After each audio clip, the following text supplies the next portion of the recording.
News with Matt Grillo.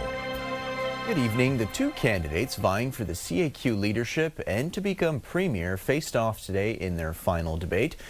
There were some tense moments between Christine Fréchette and Bernard Drainville. They sparred over immigration and the French language. Sweeta Rassi has the details.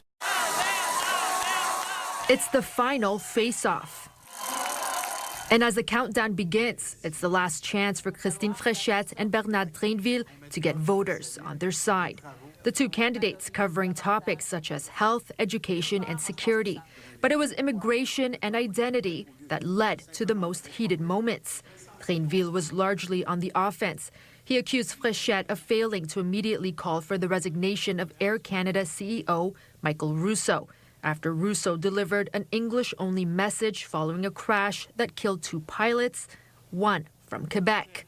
Saying that when it comes to defending French, Quebec cannot have a premier who hesitates. No. And the crowd reacted.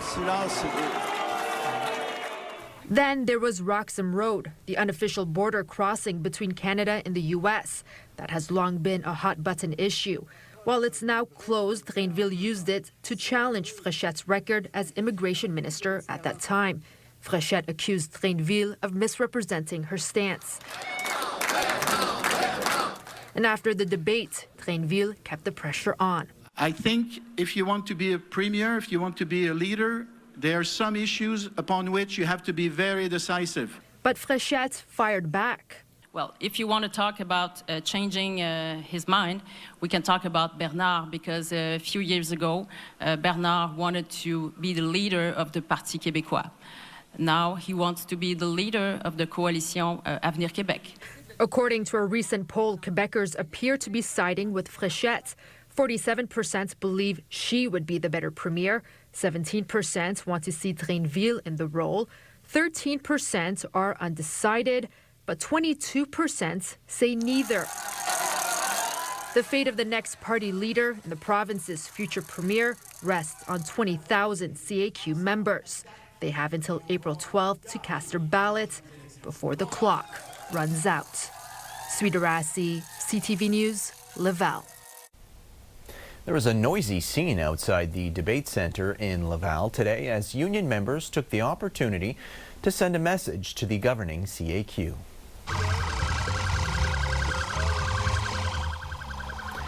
Striking paramedics and prison guards who are in contract talks use noisemakers to make themselves heard inside the building. About 2,000 paramedics have been on an unlimited strike since December while still providing essential services. We're coming to make some noise to tell the government that we're really mad to be 2 years without a working contract. 2 years that we're negotiating the collective agreement, but we have no advances. We still have a pay decrease on the table. And prison guards who do not have the right to strike were protesting lagging negotiations. Police divers spent another day searching for a missing 18-year-old man in the river near Ile Bizarre. The 18-year-old and a 17-year-old both fell through the ice on Rivière des Prairies near Cégep Gérald Godin on Thursday afternoon. The 17-year-old male was later found alive and is expected to recover. Divers today concentrated their efforts on a bay near Dupont Road as the search went on for a third day. We came back yesterday, the entire day till I would say 7:30 at night. We did all the searches. We did the bay too. We had officers on the shore to try to locate him. We didn't find anyone. So today it's the third day. We're taking the divers out to see if they could look in that bay where there's a lot of ice, might be underneath. Police ended their search earlier today and are assessing whether they will continue on Sunday. A coalition of 9 groups that provide services for unhoused women is sounding the alarm over sudden funding cuts. Logifemme and Le Chaînon say the cuts mean they will lose $350,000 in expected government funding on March 31st. The groups have to reapply for funding every year and regularly have to make sudden adjustments because of unforeseen cuts. These cutbacks will affect pre- and post-shelter services, part of the continuum of care that advocates say helps women stay off the streets. The impact of that program is that now, as we're preparing women to leave the shelter, even if the intervention team has helped them sign a lease on a new apartment, our support ends there. So we don't have a budget to be able to help them furnish their apartment. We don't have a budget to help them with food. We don't have a budget to provide ongoing support. So the risk of those women returning into a situation of precarity is extremely high. She says it would be much more efficient to have a predictable 5-year funding plan. Temperatures are expected to warm up in the coming days, and with rain on the way, there are concerns about the possibility of spring flooding. And for homeowners, that means looking out for water infiltration. Kelly Gregg reports. Along the Mille River, it's a sure sign of spring. Patches of open water with a strong current and melting snow and ice along the shoreline. For contractors, the other sound of the season is the telephone. We are starting to get calls, especially as soon as it gets to be milder. We're expecting a big surge next week because of the rain. Walter Assey says it's the time of year to ensure water stays outside. We want to start from the top and go gradually down so we don't miss any of the composants. We start with the roof. If you have missed any of the shingles because of the windstorm that we've had, you want to make sure to call a roofer to at least do a temporary repair. If you have bricks or stone, you want to make sure that you don't have any openings, because that pretty much can cause issues. And even a little moisture can create a lot of problems. Take, for instance, in an outdoor light fixture. You want to make sure that the top part have caulking, but not the bottom part. So if water does come in somehow, it have a way to come out from the bottom. But what about bigger floods? There was extensive damage in 2017 and 2019 when rivers broke their banks. And the province is set to update these flood maps this spring. The Quebec government has revised the flood maps that were effective as of March 1st. The problem with the Quebec government's maps is that we don't even have the maps. And that means even more homes in Montreal are deemed at risk of flooding. What's happened is it's added about 1,700 homes that were never flooded in the past. The idea of putting people in a map that never were flooded before creates a little bit of anxiety, because what does that mean for the homeowner? Assey says if water starts to rise, so should your urgency. At least be preemptive in the sandbagging. There's also the flood barriers that you can install in front of your garage. That works tremendously. With double-digit highs expected next week and rain in the forecast, for homeowners, it could be time to spring into action. Kelly Gregg, CTV News. Canadian freestyle champion Mikael Kingsbury is celebrating the end of his career today in the place that started it all, Saint-Sauveur. Mesdames, Messieurs, oui! Mikael Kingsbury, champion canadien 2026. Kingsbury returned to the Laurentian Mountain for the Canadian Championships, and it was more than just symbolic. He swept the men's competitions, defeating Kerry Cole in the big final. Today's dual moguls. Friday, he won gold in single moguls. The 33-year-old is retiring with a resume that includes 100 World Cup wins, 29 Crystal Globes, 9 world titles, and 5 Olympic medals, including 2 golds. It was a busy day at the Atwater Market, with plenty of people indulging their sweet tooth. It's part of sugaring off season, and maple syrup was on full display, with vendors showcasing different types of maple syrup products for people to try. It's a big event. We can make the people know what maple syrup is. Some people don't know. We like to share what we do. We do pie, donuts, a lot of stuff, and we're here to share that. So I'm originally from Montreal, but I moved to Chicago, and I'm bringing my kids here for the first time. And every time we come here, we try to get some maple syrup products. It's so delicious. On the snow like this, the tea, it's amazing. It brings a lot more people to the market. We see a lot of families around, people that might not come otherwise, and everyone's having a lot of fun. Sugaring off season continues at the public markets. It's happening at the Maisonneuve Market tomorrow and Jean Talon Market on April 11th. Weather brought to you by Gratian Scaff. Second pair is a gift event including designer frames. A second pair free for a limited time. Let's have a look at the forecast now. It is currently -1 in Montreal. Colder elsewhere in the province, though. -4 in Sherbrooke and -7 in Quebec City. A bit of a cold start to your Sunday morning, but then things will really warm up. A high of 6 degrees in the afternoon. It's going to be much warmer this week. We're expecting a high on Monday of 13 degrees and highs above 0 all week long, but we'll see clouds every day with periods of rain throughout the week. And just ahead, we meet a local up-and-coming athlete who's raising the bar and just getting started. A landmark ruling on social media platforms came down this week. Instagram and YouTube have been held liable for their addictive nature of their products. Both Meta, which owns Facebook and Instagram, and YouTube have been ordered to pay $6 million US to the victim in this case. Joining us now to talk more about this is Florian Martin Barito, a law professor at the University of Ottawa. Thanks for doing this. Good afternoon. So let's start off with your reaction to the decision. What did you think?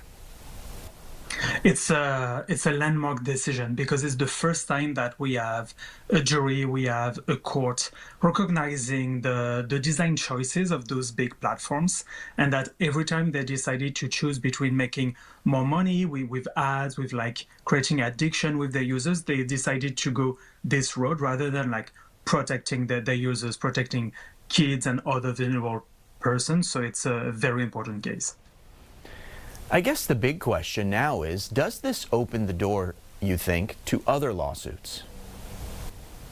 Yeah, absolutely. So it's actually like we have a decision from California. So a few days before we had a decision from New Mexico. And so we have a series of cases ongoing across the US, but also in Canada regarding like the design choices of those platforms, so social media, but also with, OpenAI and ChatGPT in British Columbia, etc. So this is the first time that victims have been able to have their like harm being recognized by a court, and so I'm sure it's going to fuel like all of those other ongoing cases, and most probably like new cases will come forward in the US, but also in Canada. These companies are planning to appeal the decision, but do you think they are concerned about this? And would this motivate them enough to make changes to their platforms, do you think? Yeah, I think they're like extremely concerned. This is why they're gonna appeal those decisions. It might go up to the Supreme Court of the US because it's such like an important question. There is like a lot of money at stake, even though like, for just one case, it doesn't look like that much, but when you look at all of the ongoing cases, it's gonna add up very, very quickly. And unfortunately, this is the only way to make them change the practices, because this is a business decision for them, and they will only change the design choices when it will be more expensive for them to do this rather than protecting their users. So I'm hopeful that we're going to see changes in the coming weeks, months on those platforms. You mentioned Canada earlier. Any chance this has an impact on Canada with potential lawsuits? Absolutely. So we have currently in Ontario a similar lawsuit of the school boards against the big tech platforms. We have also in British Columbia a lawsuit from some of the victims of the Temple Ridge shooting, saying that ChatGPT, OpenAI designed the tool in a way to harm its users and the correct safeguards. So that will be hopeful to see the evidence in the Californian court for those cases. But also we have a policy discussion in Canada, in Quebec, but also at the federal level, about maybe some ban on social media, but also on reintroducing the online harm bill at the federal level to make sure that we have the legal tool to better frame those platforms, to better make them accountable of the design choices to protect the public. Yeah, there's a lot of talk here in Canada about banning social media for youth, including right here in Quebec. Is this the solution, or do we also need to be thinking about taking other measures? I think we need more, because So banning is a policy choice, society choice, and this is what is happening in the US. Like the US is not just the Trump administration; it's also 50 states who have been taking such measures like over the past years. But the thing is, if you ban, when something is prohibited, especially sometimes for citizens, for the youth, it might be even more interesting to try to go beyond. And technically, a lot of those platforms already prohibit users under 13, and we know very well that such users, are on the platform. We need more because it's not just the kids who are at risk, it's like everybody. So journalists have been the victim, women, NGOs, people. So we need to force them to rethink how they design their algorithms, or they design those platforms, to stop trying to create, addiction and amplify harms. And so this is why we need such proposal like the Online Harm Act that was tabled in the previous parliament at the federal level to force them to change the practices. Florian Martin Barito, thank you so much for doing this today. Thank you for the invitation. A Hudson teen just walked away a winner at the Jeux du Québec, taking home 3 bronze medals in powerlifting, and that's after only a few years in the sport. Lauren Fernandez reports. Next one, stay at the bottom, 3 seconds. 1, 2, 3. Natasha Jin is carrying a lot on her shoulders. The 16-year-old powerlifter is balancing school with training 3 times a week and a part-time job. I know that I can push myself more and more and do more every single time. It was only 3 years ago that she discovered the sport at CrossFit de la Cité in Hudson. Natasha's coach, Jeannie Harbour, says they began training slowly. And that was the key word, having fun.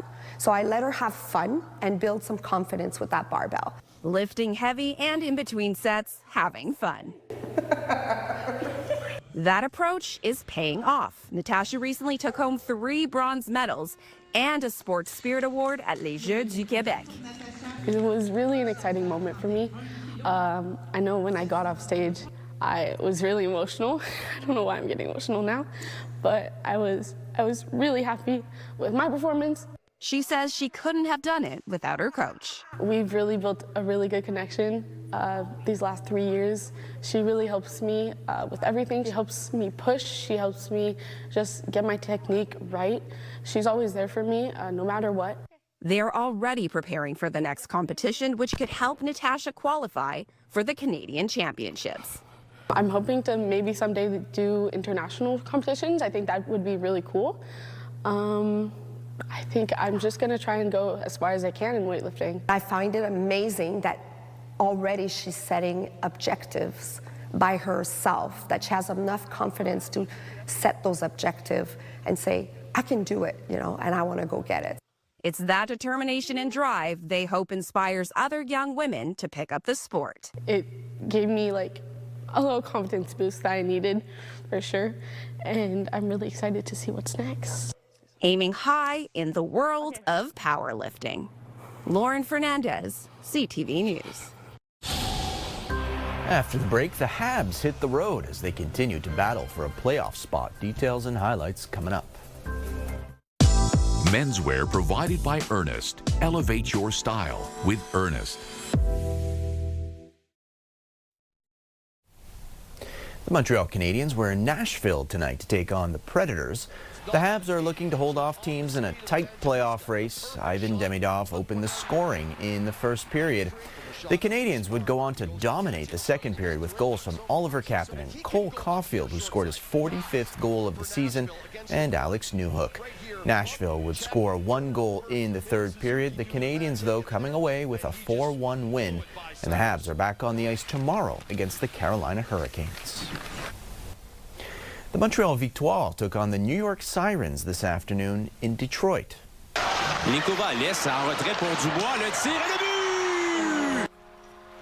The Sirens got on the scoreboard first, though, with a goal from Casey O'Brien. It would remain 1-0 for New York until the third period, when the Victoire took over. Catherine Dubois scored 2 goals, and Laura Stacey would add a third goal, and the Victoire come away with a 3-1 win.